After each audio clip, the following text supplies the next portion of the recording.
Carlota, Carlota, ¿de dónde está esta chica?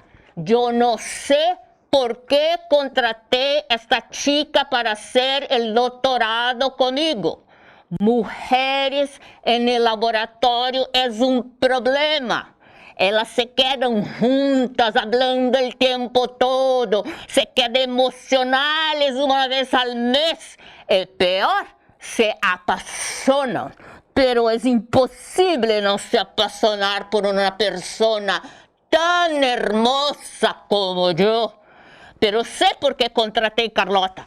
Ella sabe arreglar el laboratorio, limpia todo. Penso que ha jugado algum desses jogos de chicas para arreglar el laboratorio. Carlota, venga, venga. Bom dia, professor. Como é que o senhor está? Bien. Conta a la gente o que estamos haciendo acá. Então, nossa ideia hoje é contar e discutir um problema que é um problema muito comum na academia, mas também não só na academia, que é a falta de representatividade feminina em carreiras de ciências exatas e tecnologia. Todo errado, todo errado. Como disse, não há uma visão espacial. Mulheres não têm visão espacial. O que estamos fazendo acá é explicando porque há poucas mulheres na academia. Professor, o senhor sabe como é que chama quando um homem explica exatamente o que uma mulher acabou de dizer para parecer inteligente? Chama-se mansplaining. Não. Mansplaining é outra coisa.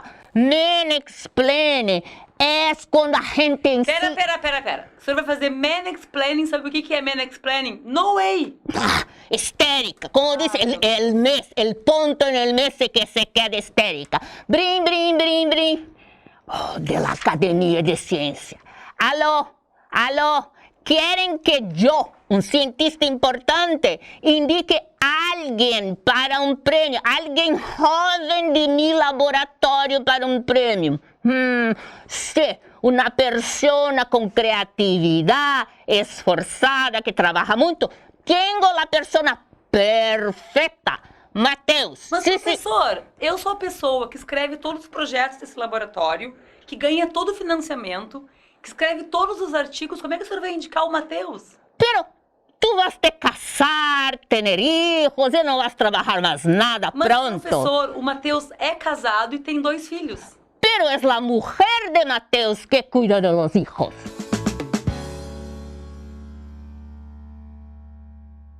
Então, esse caso que o professor mencionou do fato do Matheus não ajudar em casa, mas a Carlota, quando tiver filhos, vai ter que cuidar dos filhos em casa, parece um caso de tempos antigos e não da atualidade. Mas isso não é verdade, porque o IBGE mostra que hoje no Brasil as mulheres trabalham 10 horas a mais do que os homens no serviço doméstico.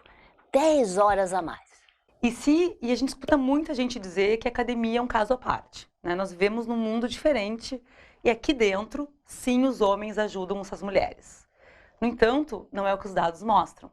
Um projeto coordenado pela professora Fernanda, da Biologia, chamado Parenting Science, indica que 54% das pesquisadoras brasileiras cuidam dos filhos sozinhas, sem ajuda dos pais. E qual é a consequência disso? A consequência disso é que quando tu observa nos níveis de produtividade de pesquisa, que são bolsas dadas pela elite dos pesquisadores brasileiros, a presença da mulher é muito menor do que a presença dos homens. E na área de exatas, essa diminuição ela é mais drástica percentualmente à medida que tu avança na carreira. Por exemplo, na área de física, no nível mais baixo desses bolsistas de elite, as mulheres são 15%. Mas no topo da carreira, as mulheres são 5%. 5%. Isso é o que a gente chama de efeito tesoura, né? Que é esse efeito que vai varrendo a mulher para fora da carreira à medida que a carreira avança. Só que isso não acontece só na física. Isso acontece em todas as carreiras no mundo inteiro. Então, recentemente eu vi um dado que mesmo no mundo do judiciário, o percentual de juízas é bem maior que o de desembargadoras, por exemplo. Então, isso ocorre de maneira bastante comum em todas as carreiras. Mas por que será que acontece o efeito tesoura? Qual que será que é a grande razão para isso aí? Uma das razões apontadas com um estudo realizado em que perguntou-se para as mulheres, mas o que fez você perder a ambição? Mostrava que as mulheres jovens, assim que entravam nas carreiras, elas tinham a mesma ambição do que os homens. No entanto, anos depois, elas tinham menos ambição. E o que fazia elas terem menos ambição? Será que são os filhos? O marido? Então, curiosamente, né, existe esse mito, né, de que isso é coisa que a gente ouve bastante também.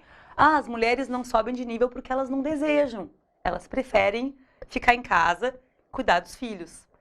Só que nesse estudo eles mostram que o problema não é filho, não é marido. O problema são os pequenos beliscões do dia a dia. Aquilo que a gente vai ouvindo e entendendo pouco a pouco que aquele espaço não é para nós. Esse estudo foi realizado com 400 mil pessoas em empresas na Europa. E nós estamos repetindo ele no Brasil para tentar entender qual é o perfil da academia brasileira nesse quesito de ambição. Mas o Brasil tem um problema ainda muito mais grave que esse. É o fato de que tem pouco cientista. Exato. Então, esse é um dado incrível, né? Então, se a gente olha o percentual de pessoas formadas, pessoas, mulheres e homens e todos os demais gêneros que vocês imaginarem, tudo junto, apenas 2,2% das pessoas entre 25 e 34 anos são formadas em áreas de ciências exatas e tecnologia. Aqui eu incluo física, química, matemática, engenharias e computação. 2,2%. Mas será que isso é pouco? Isso é pouco. Isso é pouco porque em países desenvolvidos, esse percentual é pelo menos 10 vezes maior. 10 vezes maior. Deixa eu dar só um exemplo. Hoje no Brasil, nós temos menos doutores em microeletrônica, exatamente, microeletrônica, aquela área que constrói os chips que estão nos celulares, nas TVs, em todos os equipamentos que nós usamos. Tem menos doutores em microeletrônica do que uma empresa nos Estados Unidos, que é a IBM.